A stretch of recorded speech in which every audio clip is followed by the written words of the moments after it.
Baik, saudara sekalian, Assalamualaikum warahmatullahi wabarakatuh. Selamat bertemu kembali setelah kita lebaran. Kali ini kita membahas tentang distribusi pendapatan. Kita sudah membahas tentang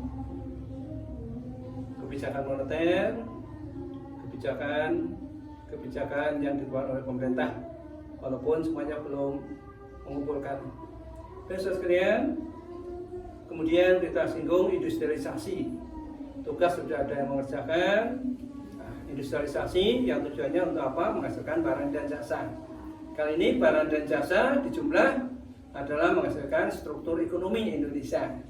Struktur Indonesia ada 9 sektor, uangnya itulah dijumlah disebut dengan pendapatan nasional bruto (JNP) atau pendapatan nasional, yang mana setiap tahun diusahakan untuk selalu meningkat.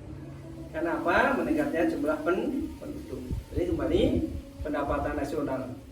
Jumlah barang dan jasa yang dihasilkan tadi dinyatakan dalam uang, dalam pendapatan, dalam konsumsi, dalam jumlah barang dan jasa.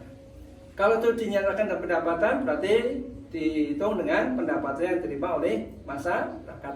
Apakah seluruh pendapatan masyarakat tadi dari struktur ekonomi yang uangnya tadi totalnya jumlah pendapatan nasional tadi diterima penduduk merata atau tidak? Maka kita akan membahas kali ini tentang analisis distribusi pendapatan nasional. Jadi ada 3 metode Korva-Lorenz, Korva-Gini rasio, dan menurut World Bank.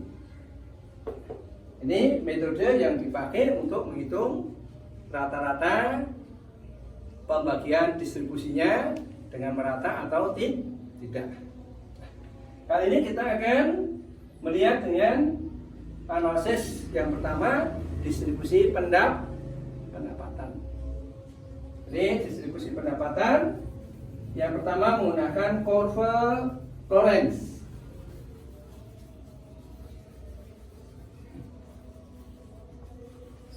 Korva-Lorenz itu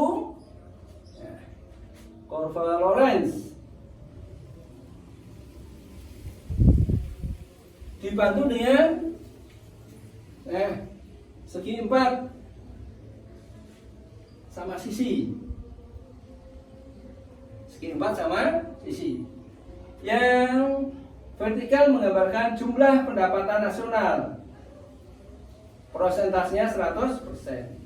Yang ke bawah jumlah penduduk. Jumlah penduduk juga dinyatakan 100%. Jadi kembali perhitungannya dengan menggunakan prosentase dibantu dengan Korva-Lorenz dengan menggunakan segi 4 sama sisi. Korva-Lorenz tadi teorinya kalau makin dekat dengan garis diagonal maka makin merata, makin jauh dari garis diagonal makin tidak merata. Nah, sekalian, untuk menghitung ini tadi pendapatan nasional persentase, penduduk juga persentase. Nah, penduduk dibagi 3 golongan, ada golongan bawah, golongan menengah, golongan atas. Golongan bawah 40%, golongan menengah 40%, golongan atas 20%. Jadi apakah pendapatan tadi dibagi rata tidak? Tergantung. Nah, tadi Korva-Lorenz. Korva-Lorenz-nya, nah ini Korva-Lorenz.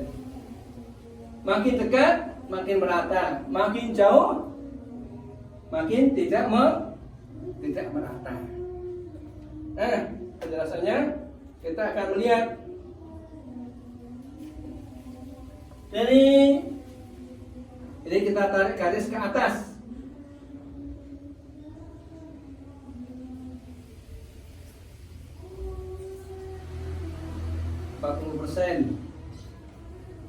Gak lulus 80%. Ini Kalau konvolorennya itu sama atau berimpit dengan garis diagonal, maka distribusinya merata. Silakan nanti dilihat di handout di bahan kuliah. Ini merata ini. Kalau ini A, B, C. Ya, A, api ini udah merata. 40% pendapatan nasional diterima 40% golongan bawah. 40% pendapatan nasional diterima 40% golongan menengah. 20% dibagi dengan 20% jumlah penduduk. Maka pendapatan rata-ratanya relatif sama. Sebaliknya, kalau kurvanya ini ada angkanya, silakan nanti dicek di angka.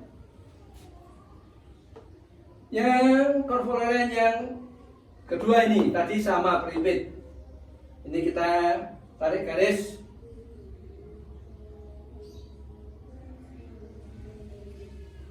Q L. Ya. QL kita tarik dari garis bawahnya tadi ini 40% tadi ke atas, tarik ke kiri.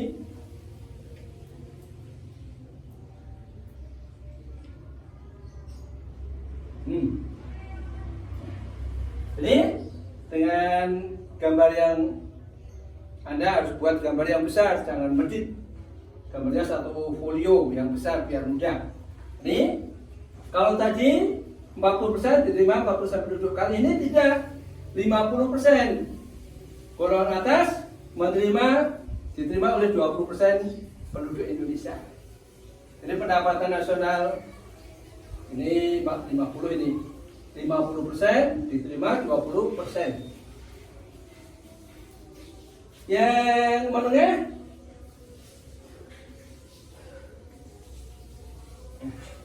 ini 10%. Maaf, ini kesini nih. Iya. Ini kurang lebih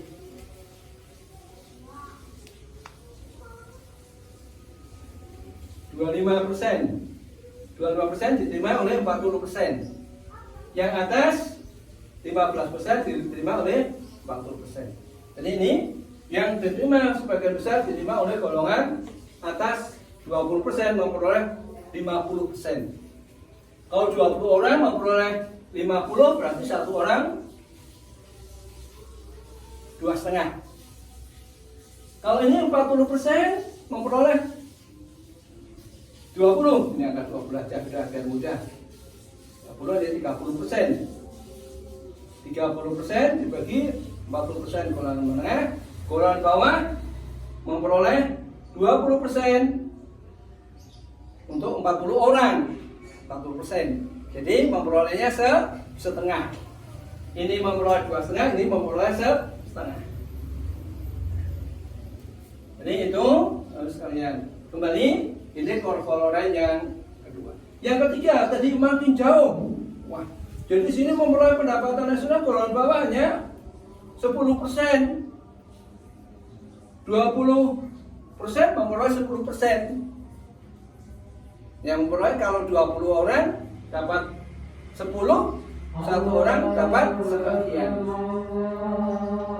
Ini itu sekalian. Sebaliknya, wah ini golongan atas makin banyak menguasai seluruh perekonomian Indonesia. Jadi itu tentang distribusi pendapatan nasional. Angkanya bisa saudara lihat. Maaf itu ada gangguan. Kebetulan turun. Jadi kembali.